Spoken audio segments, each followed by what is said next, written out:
रहे हैं। हमारे साथ पूर्व राजदूत मौजूद हैं प्रभु दयाल और पूर्व डीजीपी पंजाब शशिकांत जी। आप दोनों का धन्यवाद। प्रभु दयाल जी, दोनों देशों के बीच में रिश्तों में एक नई गिरावट दिखी गई है। 3 महीने हो गए हैं हरदीप सिंह निज्जर की किलिंग को, हत्या को। कहीं किसी के ऊपर किसी तरह का अभी तक कोई चार्ज नहीं कोई किया गया है, लेकिन ट्रूडो सरकार ने यह भी नहीं कहा है कि किसके ऊपर शक है, किसने क्या किया। पर जिस तरह के आरोप लगाए गए हैं, जिसे हम अनप्रोवन एलिगेशंस कहते हैं, इससे हमने देखा कि एक टिट फॉर टैट वहां पर से निकाला गया, यहां से निकाला गया। एक्सपल्शंस ऑफ डिप्लोमैट जो होता है, संबंधों में नई गिरावट, इस पर कारोबार पर असर और दोनों देशों के बीच जो रिश्ते रहे हैं, कैसे देखते हैं इसे आप? नगमा जी, जस्टिन ट्रूडो जो पॉलिसी अपनाए हुए हैं वो सिर्फ वोट बैंक पॉलिटिक्स की वजह से है। जैसा आपके संवाददाता ने बताया, सिख पॉपुलेशन कनाडा में बहुत ज्यादा हो गई है, लगभग 2% से ज्यादा है, और ये एक वोट बैंक है जिसको जस्टिन ट्रूडो चाहते हैं। जस्टिन ट्रूडो की जो गवर्नमेंट, माइनॉरिटी गवर्नमेंट, कनाडा में कम से कम 170 सीट चाहिए होती गवर्नमेंट बनाने के लिए, जस्टिन ट्रूडो के पास 160 है। तो वो अपनी सरकार चला रहे हैं दूसरी पार्टी की मदद से, और एक बहुत अहम पार्टी है नेशनल डेमोक्रेटिक पार्टी, जिसके लीडर है जगमीत सिंह। तो जगमीत सिंह का बहुत बोलबाला है और जस्टिन ट्रूडो की बहुत मानते हैं। पूरी तरह से जस्टिन ट्रूडो सरकार से खालिस्तानी सेपरेटिस्ट को बढ़ावा मिला है। इन्होंने किसी तरह से भी ये उन पे काबू लगाने की कोशिश नहीं की, बल्कि जो वो खालिस्तानी कहते हैं वही कनाडा सरकार कहती है। खालिस्तानियों ने ये आरोप लगाया कि इसमें हाल के दिनों में इतनी ज्यादा तेजी क्यों देखी जा रही है, आपकी क्या समझ है? भारत और कनाडा में ट्रूडो के पहले भी प्रधानमंत्री रहे हैं, लेकिन ये खालिस्तानी सेंटिमेंट वहां पर इतना ज्यादा इसका बोलबाला आप क्यों दिख रहा है? देखिए, क्योंकि खालिस्तानियों की जो गतिविधियां हैं कनाडा में खुद इतनी बढ़ रही हैं, और बजाय उस पर रोक लगाने के जस्टिन ट्रूडो उनको बढ़ावा दे रहे हैं। अब बेबुनियाद एलिगेशन लगाया जस्टिन ट्रूडो ने भारत के ऊपर कि हमारे उच्चायुक्त का हाथ है हरदीप सिंह निज्जर की हत्या के पीछे। ये जस्टिन ट्रूडो क्यों कह रहे हैं? क्योंकि यही बात खालिस्तानी एक्सट्रीमिस्ट कहते हैं। जरा सा भी सबूत नहीं दिया गया। अब क्योंकि उन्होंने ऐसी हरकतें की हैं, जस्टिन ट्रूडो की सरकार ने हमारे डिप्लोमेट को एक्सपेल किया, तो ये लाजिम था कि हम भी टिट फॉर टैट करेंगे। हमेशा ऐसा ही होता है, तो हमने भी एक्सपेल किया। अब रिश्तों में गिरावट तो आनी है। पर इसका बहुत बड़ा असर पड़ सकता है। बहुत सारे भारतीय रहते हैं कनाडा में, बहुत सारे वहाँ पर स्टूडेंट्स पढ़ते हैं, लेकिन हम ये जो बात अभी हो रही है निज्जर की, इसका क्या कनेक्शन वहाँ पर रहा है? और हमने देखा था कुछ दिनों पहले शशिकांत जी कि 2013-14 में निज्जर पाकिस्तान भी गया था, जगतार सिंह तारा से मिला था जो KTF का है, और उसके बाद उसको थाईलैंड में अरेस्ट किया गया। उसके ये जो कनेक्शन है, इससे भी बहुत सवाल खड़े होते हैं। अब ट्रूडो जैसा कह रहे हैं कि ये हमारा नागरिक था जो यहाँ पर मारा गया कनाडा में। इसकी नागरिकता को लेकर भी बहुत दिलचस्प कहानी है कि कैसे ये कनाडा का नागरिक बना, और उसके खिलाफ यहाँ पे बहुत सारे पंजाब पुलिस ने FIR दर्ज किए थे। 2010 में FIR हुआ था, सत्यनारायण टेम्पल है पटियाला में, वहां पे बम धमाका हुआ था।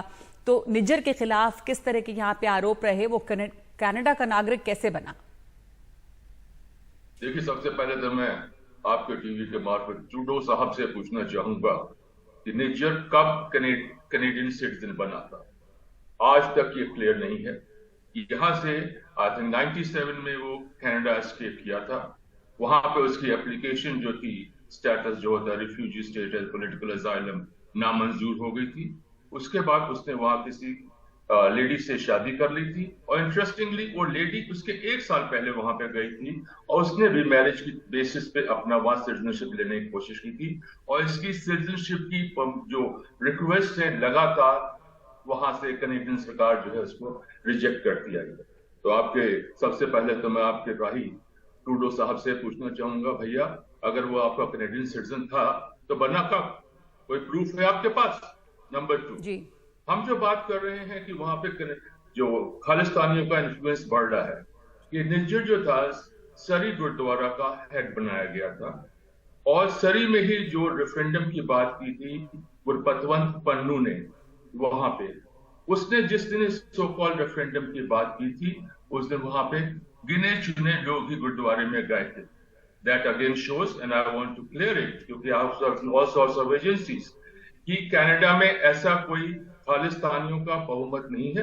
अब जैसे प्रभुदयाल जो मेरे पुराने दोस्त भी रह चुके हैं और हम लोग साथ पढ़ते भी थे इलाहाबाद यूनिवर्सिटी में, जैसे उन्होंने बताया, ये सारा गेम जो है पॉलिटिक्स का है. 170 160 इनको सीटें चाहिए जो इनके पास शॉर्ट है. कोalition गवर्नमेंट तो इसको कह नहीं सकते हैं क्योंकि जगमीत बाहर से अपनी पार्टी सपोर्ट कर रहा है.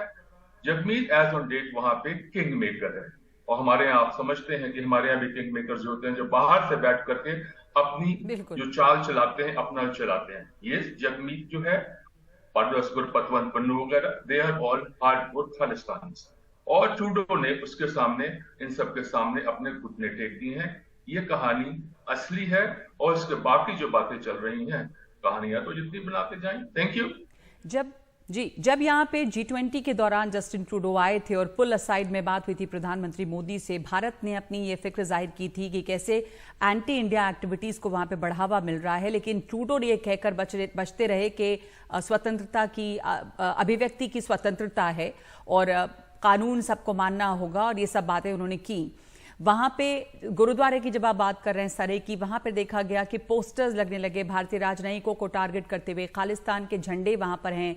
साफ है कि ट्रूडो सरकार किसी भी तरह की कार्रवाई इनके खिलाफ नहीं करना चाहती, और भारत का ये कहना सही है कि एंटी इंडिया एक्टिविटीज को वहां पर शय दी जा रही है. शशिकांत जी. जी हाँ, और यहाँ पे एक छोटा सा मैं और बात ऐड करना चाहूंगा.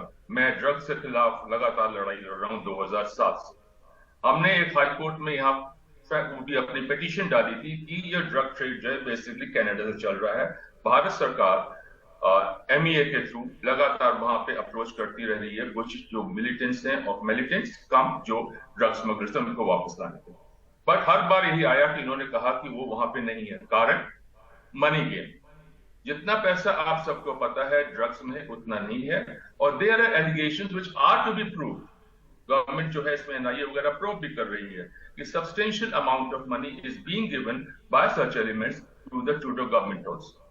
तो बेसिकली घूम घुमा के सारी बात आती है, जैसे प्रभुदयाल जी ने कहा, पॉलिटिक्स, वोट बैंक, कुर्सी का खेल, और साथ साथ कुर्सी आपने चलानी है. अब उनका जो है इलेक्शंस भी आ रहे हैं 2024 या 25 में है.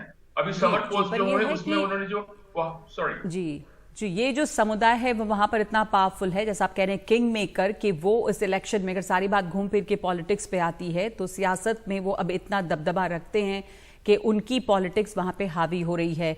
एक आखिरी सवाल प्रभुदयाल जी आपसे कि यहाँ पर पहले भी हमने देखा कि जब किसान आंदोलन चल रहा था, जस्टिन ट्रूडो की दखलंदाजी, कनाडा की दखलंदाजी भारत के इंटरनल मैटर्स में होती रही. तो ये सिलसिला चल रहा है लगातार, और कई मंदिरों पर वहां पे हमले हुए कनाडा में भी, उस पर भी भारत ने आपत्ति जताई थी. तो इस तरह की गतिविधियां लगातार चल रही हैं और एक डाउनस्लाइड इनके रिश्तों में रहा है. जस्टिन ट्रूडो के दौर में भारत और कनाडा के संबंधों में बहुत गिरावट आई है, और उसकी मूल वजह यह है कि Justin Trudeau vote bank politics के लिए खालिस्तानी इसका सपोर्ट चाहते हैं, और वो वही करते हैं भारत के रिश्तों के संबंध में जो खालिस्तानी चाहते हैं. तो वो कहते हैं कि फ्रीडम ऑफ एक्सप्रेशन है कनाडा में. ये भारत के खिलाफ हिंसा भड़काना कोई फ्रीडम ऑफ एक्सप्रेशन की बात नहीं है, और जस्टिन ट्रूडो सिर्फ एक बहाना लगाते हैं कि हम ये हमारे देश में तो फ्रीडम ऑफ एक्सप्रेशन है. उनको अगर सही काम करना है तो खालिस्तानियों पे लगाम लगानी चाहिए, खालिस्तानियों की गतिविधियां रोकनी चाहिए, नहीं तो भारत और कनाडा के संबंध नीचे गिरता जाएंगे, और इसके जो कॉन्सिक्वेंसेस हैं वो ना उनके लिए अच्छे होंगे. हम तो नहीं चाहते हैं रिश्तों में गिरावट, लेकिन जिस तरह से जस्टिन ट्रूडो काम कर रहे हैं. अगर वो वहां पर एंटी इंडिया एक्टिविटीज पर लगाम नहीं लगाते तो ये ना भारत के लिए अच्छा होगा, ना कनाडा के, उनके संबंधों के लिए अच्छा नहीं होगा। धन्यवाद आपका प्रभुदयाल जी और शशिकांत जी हमारे साथ जुड़ने के लिए। लगातार एक गिरावट देखी गई है भारत और कनाडा के रिश्तों के बीच में, और अब ये नई गिरावट है जहां पर दोनों देशों ने एक दूसरे के राजनयिकों को देश छोड़कर जाने के लिए कहा है। वोट बैंक पॉलिटिक्स जो है वो वहां पर काफी हावी है, लेकिन जो स्वतंत्रता रहती है अभिव्यक्ति की, वो भारत की संप्रभुता और अखंडता की कीमत पे नहीं हो सकती। भारत ने ये साफ कर दिया है।